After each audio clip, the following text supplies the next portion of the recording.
जो थे कि सेमाने कंपटीशन रे पार्टिसिपेट करबा पूर्वरु सेमाने कोन करिवे ता ऊपर जानिया को ट्राई करिवे जानिया ता ऊपर पढ़िबे पढ़िले कोन हबो ना सेमाने स्लोली जानिबे होची कैंसर ता कोन on the objective is that कि हमें ता भीतर सेमाने निज निज अवेयरनेस क्रिएट करी तो लेडीज मानकर फेवरेट मंथ ना फेवरेट कलर ता संगे माने सेहिति पई सब ले तो होची हमें पिंक अक्टोबर बोली इटा को कहूछु आ ओडिशा सेलिब्रेटिंग पिंक अक्टोबर गोटे स्टेट लेवल करिछु आरंभ रु ए नाटा हमें देइथिलु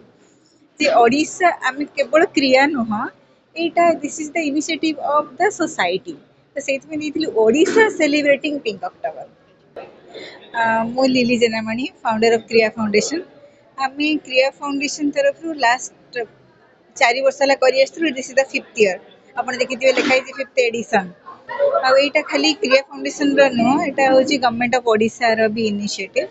पब्लिक हेल्थ एनसीडी एंड क्रिया फाउंडेशन रो उटे मिलित इनिशिएटिव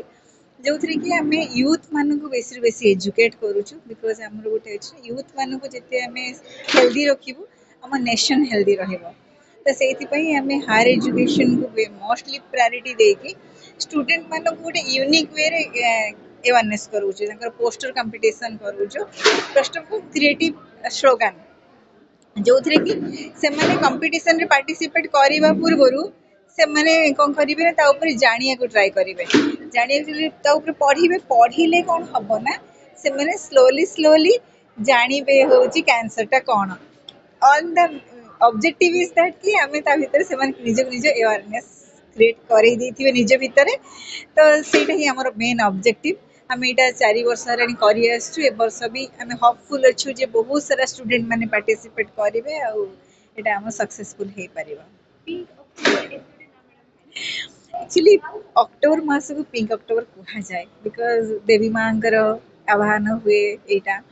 सब लेडीज मानकर फेवरेट मंथ होची अक्टोबर तो लेडीज मानकर फेवरेट मंथ ना फेवरेट कलर ता संगे माने सेहिति पई सब ले तो होची हमें पिंक अक्टोबर बोली इटा को कहूछु आ ओडिशा सेलिब्रेटिंग पिंक अक्टोबर गोटे स्टेट लेवल करिछु आरंभ रु ए नाटा हमें देइथिलु जे ओडिशा हमें केवल क्रिया नुह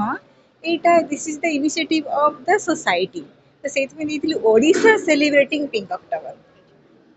एक्चुअली ए प्रोग्राम में किस मैडम पार्टिसिपेट करछथि कोन मेसेज रहिला सोसाइटी आजिरो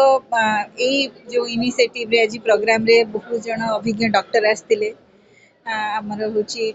ता संगे पीआर माने जेमती एमएलए एमपीज आ अदर डॉक्टर्स बहुत सारा कम्युनिटी लीडर्स समस्ते आसीतिले सेमानक भितरे गुटे हमें अवेयरनेस क्रिएट करे पारिलु अबाउट द ब्रेस्ट कैंसर भावुची टेक होम मेसेज रे से माने निश्चय तांकर ए मेसेज टा को यूटिलाइज करिवे और सोसाइटी अन्य मान को भी माने कोन अवेयरनेस करेबे आ बड़ कथा हमें एठी समस्त स्क्रीनिंग पई भी बंदोबस्त करिछु से मानकर हेल्थ चेकअप भी एठी हमें करे दीछु अछि।